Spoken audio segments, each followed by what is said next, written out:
Jai Bhim. And of course, today is Republic Day. It's the day when the Constitution that Baba Saheb was the main writer came into force. तो आज के दिन जो हमारा संविधान जिसके मुख्य निर्माता बाबा साहब है वो आज संविधान हमारा अस्तित्व में आया था. So we remember once again his huge achievement. ये इसको जो बड़ी प्राप्ति है इसको आज के दिन हम याद करते हैं. India still runs on that constitution. Bharat आज भी इसी संविधान पर चलता है. I've often pointed out that many countries became independent of colonial power. तो जो भी अंग्रेजी सत्ता थी उससे निकलकर कई सारे देश जो है वो स्वतंत्र बने. But only India has remained a democracy since its independence. और लेकिन केवल भारत ही ऐसा देश है उसके स्वतंत्रता के बाद एक लोकशाही राज्य करके या लोकतंत्र राज्य करके अभी तक रहा है. And a lot of that must be because of the constitution and its skillful working. तो ये ज़्यादा से ज़्यादा इसलिए हुआ है क्योंकि भारत के संविधान की वजह से और जिस प्रकार की कौशल्यपूर्णता से वो रचा गया है उससे. And so again we remember his great achievement. तो आज के दिन हम उनकी जो बड़ी प्राप्ति है उसको याद करते हैं. And long may that constitution remain in effect. और आशा करते हैं कि ये जो संविधान है वो कार्यरत चिरायु तरीके से रहे, दीर्घायु तरीके से रहे. When I was saluting the shrine, I of course saw the Indian flag. तो जब मैं पूजा स्थान को प्रणाम कर रहा था तो मैंने भारतीय ध्वज देखा. And I saw the Dhamma Chakra at the center of the flag. और इस ध्वज के मध्य में धम्म चक्र है. That was put there at Baba Saheb's suggestion. वहाँ पर वो बाबा साहब के सुझाव से रखा गया. And that is deeply significant. और उसका अपना गहरा ऐसा महत्व है. On a number of occasions I've spoken of the Chakravartin Raja. कई सारे जगह मैंने चक्रवर्ती राजा के बारे में बोला है. And while the Chakravarti Raja still ruled in accordance with the Dhamma Chakra remained above his palace. तो जब तक वो राज्य करता रहता है तब तक महल के ऊपर धम्म चक्र बना रहता है. In other words, the rule was the rule of the Dhamma Raja, as Baba Saheb called it. तो दूसरे अर्थ से आप कह सकते हैं कि वो जो शासन है वो धम्म शासन होता है जिसको हम धम्म राज्य कहते हैं बाबा साहब की भाषा में. So that is the great significance of putting the Dhamma Chakra at the center of the flag. तो अपने ध्वज के बीच में जो धम्म चक्र रखा है उसका ये इतना महत्व है. That was Baba Saheb's hope for India. तो बाबा साहब की एक प्रकार से भारत के लिए ये आशा थी. That it would be ruled on the basis of Dhamma. Bharat जो है धम्म के आधार पर चला जाएगा. And in the sense especially of morality, Shila. और खासकर शील के आधार पर चलाया जाएगा. And then in the constitution again he placed the Dhamma Chakra at the center. और हम संविधान में भी देखते हैं कि बाबा साहब ने धम्म चक्र को बिल्कुल मध्यवर्ती रखा है. In the preamble he said that this republic is founded on the principles of liberty, equality, fraternity and justice. और जो प्रास्ताविका है संविधान की उसमें वो कहते हैं कि ये जो प्रजासत्ताक है वो स्वतंत्रता, बंधुत्व, स्वातंत्र्य, समता और बंधुत्व पर आधारित है. And justice. न्याय के ऊपर. And in elsewhere he said that he did not derive these ideas of liberty, equality and fraternity from the French Revolution. किसी और जगह उन्होंने ये कहा है कि ये जो समता, स्वातंत्र, बंधुत्व की कल्पना जो है उन्होंने फ्रेंच राज्य क्रांति से नहीं ली है.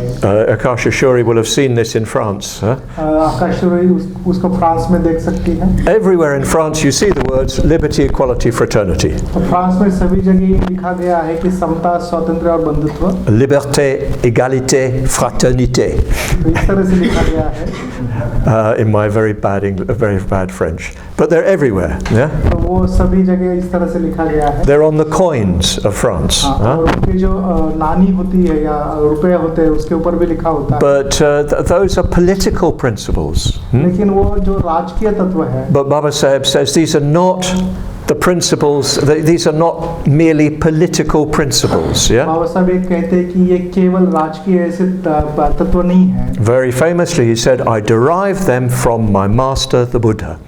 और बहुत ही प्रसिद्ध तरीके से उन्होंने ये बात कही है कि ये जो है तत्व मैंने मेरे गुरु भगवान बुद्ध से लिए है. So putting that in the preamble to the Constitution is the equivalent of having the Dhammachakra on the flag.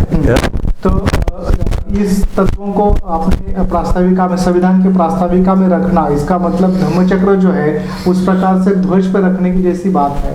And well, I think it's important that we all, well, you all, continually re-pledge yourselves to that Constitution. और आप लोग जो है नित्य रूप से फिर से एक बार उस संविधान के प्रति प्रतिज्ञा करते हो.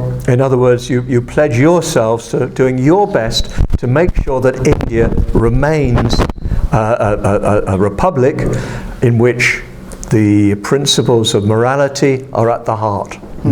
और आप एक प्रकार से आपकी तरफ से ये प्रतिज्ञा करते हो कि भारत जो है इस प्रकार से प्रजासत्ताक बना रहे जिसके हृदय में शील रहेगा. And in a way that's part of the significance of our Sangharam. और एक अर्थ से हमारे संघाराम का एक ये हिस्से का ये महत्व भी है. We're trying to go very deeply into the Dhamma. हम धम्म में बहुत गहराई में जाने का प्रयास करते हैं. Because only if you go deep into the Dhamma can you express it fully in the practical world. अगर धम्म में आप सही में गहराई से जाते हो तो उतने हद तक आप उसको व्यवहारिक जगत में अभिव्यक्त कर सकोगे. So our duty is to live by liberty, equality and fraternity in the deepest sense. तो गहरे अर्थ से हमारा ये कर्तव्य होता है कि हम समता, स्वातंत्र और बंधुत्व जिए. By of course realizing the Dhamma as deeply as we can. और जितना संभव हो सके उतना ज़्यादा हम धम्म को गहराई से समझे. It might seem that what we're doing here has nothing to do with the state of India. जो ऐसा लग सकता है कि जो भी यहाँ पर हम कर रहे हैं उसका भारत राज्य से कोई संबंध नहीं है. Or the state of the world. या फिर जगत से उसका कोई संबंध नहीं है. But if we're making a real effort to touch the depths of the Dhamma, we can then express that in the world. अगर सही में धम्म की गहराई को हम छू सके तो निश्चित रूप से फिर इसका जो परिणाम है व्यवहारिक रूप से जगत पे होगा. So yes, it's very fitting that we're having our Sangharam on Republic Day. तो ये बात बिल्कुल उससे जुड़ जाती है या सटीक बन जाती है कि हम 26 तारीख को मतलब प्रजासत्ताक के दिन हमारा संघाराम कर रहे हैं. And in a way we are a little ideal republic. हम ऐसा भी कह सकते हैं कि हमारा ये छोटा जो है वो प्रजासत्ताक है. We're living together in harmony. हम यहाँ पर सामंजस्य से रह रहे हैं. We're behaving very well towards each other. एक दूसरे के साथ बहुत अच्छा व्यवहार हम कर रहे हैं. We're practicing the Dhamma together. हम एक साथ धम्म का आचरण कर रहे हैं. And we're trying to realize the truth of the Dhamma together. और एक साथ मिलकर धम्म का जो सत्य है उसको हम समझने का, जानने का प्रयास कर रहे हैं. So our minds are very closely linked in the Dhamma. और हमारा जो मन है धम्म में बहुत एक दूसरे के साथ करीब से जुड़ा हुआ है. So maybe this is a little bit of an example. तो शायद ये एक प्रकार से प्रजासत्ताक का उदाहरण होगा. Maybe an example to our order. हमारे संघ के लिए भी एक उदाहरण होगा. To our movement. हमारे आंदोलन के लिए ये उदाहरण होगा. Maybe to India, maybe to the world. शायद भारत देश के लिए ये उदाहरण होगा, जगत के लिए ये उदाहरण होगा. So we're trying to live in accordance with the principles of liberty, equality, fraternity and justice. तो हम इस तरह से जीने का मतलब समता, स्वातंत्र, बंधुत्व और न्याय के तरह जीने का प्रयास कर रहे हैं. So yes, that's today. तो ये आज का दिन है. And we celebrate as everybody else does. तो हम भी उसी तरह से इसको मना रहे हैं जैसे बाकी लोग इसको मना रहे हैं. But we celebrate in our own way. लेकिन हम अपने तरीके से इसको मना रहे हैं. We celebrate by practicing the Dhamma that Baba Saheb gave us. तो हम इसको धम्म का आचरण करके मनाने का प्रयास कर रहे हैं जैसे बाबा साहब ने हमें दिया है. Because you can only have liberty, equality, fraternity and justice if you have people who can practice like that. तो हम तभी तक ही समता स्वतंत्र और बंधुत्व न्याय रख सकते हैं जब तक उस तरह से आचरण करने वाले लोग हो. A country is only as good as its people. तो देश उतना ही अच्छा होता है जितना उस देश के लोग. So this is our duty to become as good citizens as we can. तो हमारा ये कर्तव्य है कि हम भारत के अच्छे नागरिक बने जितना संभव हो सके उतना. And that's no different from being a good Dhammachari or Dhammacharini. और इसमें कोई फिर अंतर नहीं है कि एक अच्छा नागरिक और एक अच्छे धर्मचारी और धर्मचारी होना. So let's proceed with discussing the puja. तो पूजा की चर्चा में और आगे हम बढ़ते हैं. I hope you're quite clear that in doing that we're celebrating Republic Day. और अभी इसके बारे में भी आप स्पष्ट होंगे कि इसको करने से हम एक प्रकार से प्रजासत्ताक मना रहे हैं. Because that puja takes us very deeply into the nature of the Dhamma. क्योंकि ये पूजा धम्म के सही में गहराई में हमको उसके स्वभाव के गहराई में हमको लेके जाती है. It takes us deeply into the Dhamma chakra that's at the heart of the flag. तो इस ध्वज के हृदय में जो धम्म चक्र है उस धम्म चक्र के हृदय में ये हमें लेके जाती है. The Dhamma chakra that is ungraspable, धम्म चक्र अगम्य है, that is all accomplished, वो सर्वसिद्धि है. and something else. What was that? सर्वसिद्धि. And eternal. And eternal. Yeah. और वो अशाश्वत है. So yes, we're exploring. Sorry, शाश्वत है. We're सनातन है. we're exploring what's at the heart of the flag. तो हम हृदय इस ध्वज के हृदय में जो था उसको हम ढूंढने का प्रयास कर रहे हैं. And what lies behind the principles of liberty, equality, fraternity, and justice. और समता स्वतंत्र बंधुत्व और न्याय के पीछे क्या है उसको हम ढूंढने का प्रयास कर रहे हैं.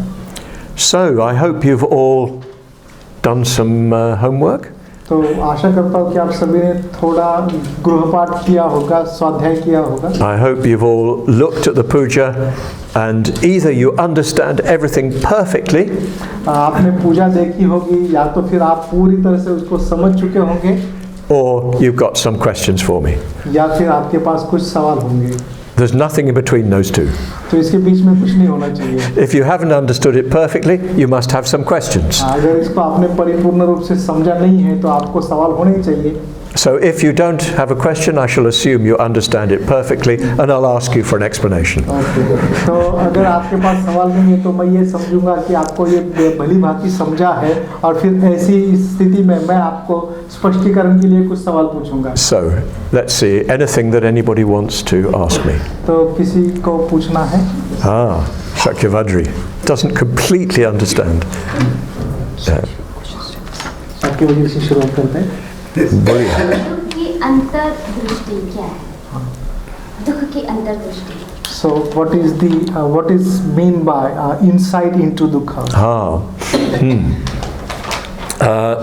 Yes, it's an important question.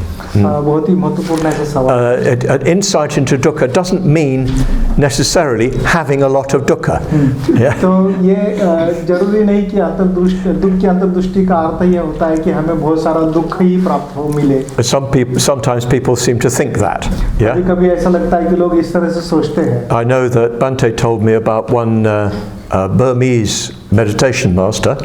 मुझे याद है कि बंते एक बार मुझे एक ब्रह्मा के ध्यान शिक्षक के बारे में बता रहे थे. He used to make people sit for long periods of time. वो लोगों को लंबे समय तक ध्यान के लिए बिठा के रखते थे. Until they were in a lot of physical pain. तब तक उनको बिठा के रखते थे जब तक उनका शारीरिक वेदना जो हो बहुत न हो. Then he'd say, that's the insight into dukkha. उसके बाद वो बोला करते थे कि इस प्रकार की वेदना को फिर ये दुख की अंतर्दृष्टि है. It's not the insight into dukkha. तो ये दुख की अंतर्दृष्टि नहीं है. You can be having great deal of happiness and pleasure and have an insight into dukkha. लेकिन आप बहुत सुखी और आनंदी होने के बावजूद भी आपको दुख की अंतर्दृष्टि हो सकती है. And you can be immersed in dukkha and have no insight into dukkha. और शायद फिर आप दुख में पूरी तरह से भरे पड़े हो फिर भी आपको दुख की समझ न आए, अंतर्दृष्टि न आए। So you know that there are 3 levels of dukkha traditionally. आपको पता है कि पारंपरिक रूप से 3 तरह के दुख होते हैं। There's dukkha dukkha. एक पहला दुख होता है जिसको दुख कहते हैं। That's actual pain. जिसको प्रत्यक्ष रूप से जो वेदना है वो कहा गया है। When your body is hurt, the nerves send a signal to the brain which you experience as pain. तो आपके शरीर को कुछ क्षति पहुंचती है और वो फिर संवेदनाएं जो हो आपके मेंदु तक जाती है और फिर आपको अनुभव होता है कि ये दुखद है। So the insight into this kind of dukkha is the recognition that in this life pain is unavoidable of that kind. तो इसमें फिर अंतर्दृष्टि का अर्थ होता है कि इस प्रकार का जो दुख या वेदना है इस जीवन में उसको टालना कठिन है, संभव नहीं है। Because everything that's created is destroyed. क्योंकि जो भी उत्पन्न होता है वो नष्ट होता है। So in the process of destruction, pain comes. और जब भी नष्ट होने की प्रक्रिया होती है तो वहाँ पर वेदनाएं होती है। The second kind of dukkha is parinama dukkha. दूसरा जो दुख है वो परिणाम दुख कहते हैं। And this is the dukkha that comes about because everything is impermanent. तो ये दुख इसलिए आता है क्योंकि हम वो पता चलता है कि हर एक बात जो है वो अनित्य है, बदलने वाली है। Everything changes, yes. हाँ, बदलने वाली है। And of course, because of this, if we cling to anything, we suffer. और इसी के कारण अगर किसी बात से अगर हम आसक्त होते हैं तो फिर हम दुखी हो जाते हैं। Anything you cling to, any person you cling to, in the end, they're going to either die or you're going to fall out with them or whatever. तो फिर किसी वस्तु या किसी व्यक्ति के साथ अगर आप इस प्रकार से